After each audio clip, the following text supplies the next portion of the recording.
நான் சொல்லிட்டா உன் பிரச்சனை என்னன்னு நான் சொல்லிட்டா? உனக்கு இங்க சந்தோஷமா இருக்க தெரியவே தெரியாது. ஏன்னா இந்த குட்டி வயசுல இருந்து இந்த சுமைய ரெஸ்பான்சிபிலிட்டிஸ் உன் தலையில சுமந்து சுமந்து உனக்கு அப்படியே பிராக்டிஸ் ஆயிடுச்சு. எல்லாத்தையும் பொறுப்பா செய்யணும், ஏதாவது வேலையை எப்பவும் பார்த்துக்கிட்டே இருக்கணும், அப்பதானே உனக்கு திருப்தி. அதுதான் உன்னோட மொத்த சந்தோஷமே. கரெக்டா? ஆமா, கரெக்டு தான். உன்ன மாதிரி நிறைய பேர் எனக்கு தெரியும். வீட்டுக்குள்ள ரொம்ப நல்லவங்களா இருப்பாங்க, ஆனா அவங்களுக்கு அவங்க நல்லவங்களா இருக்க தெரியாது. ஏப்பா பார்த்தாலும் சும்மா போட்டு வருத்திப்பாங்க.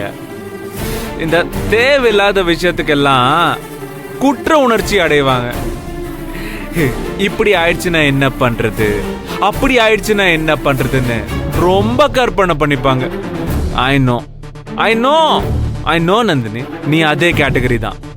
இந்த அளவுக்கு அடுத்தவங்கள எடை போட தெரிஞ்ச உங்களுக்கு உங்க அம்மாவை வெறுப்பேத்த என்ன பயன்படுத்திக்கிறது தப்புன்னு மட்டும் தோணலையா சார்?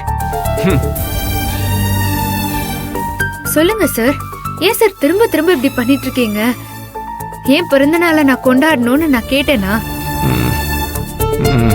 சரி, அப்படியே கேக் வெட்டி கொண்டாடணும்னு முடிவு பண்ணிட்டீங்க. அத தனியா இங்க ரூம்ல வச்சு கூட கொண்டாடி இருக்கலாமே.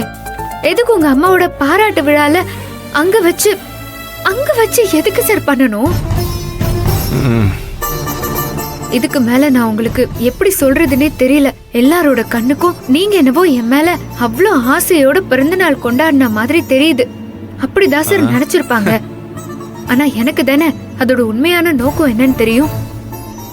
இன்னொருத்தரோட பிறந்த நாளை கூட உங்களுக்கு தேவையான மாதிரி பயன்படுத்திக்கிறீங்களே, அந்த குற்ற உணர்ச்சி உங்களுக்கு கிடையாதா?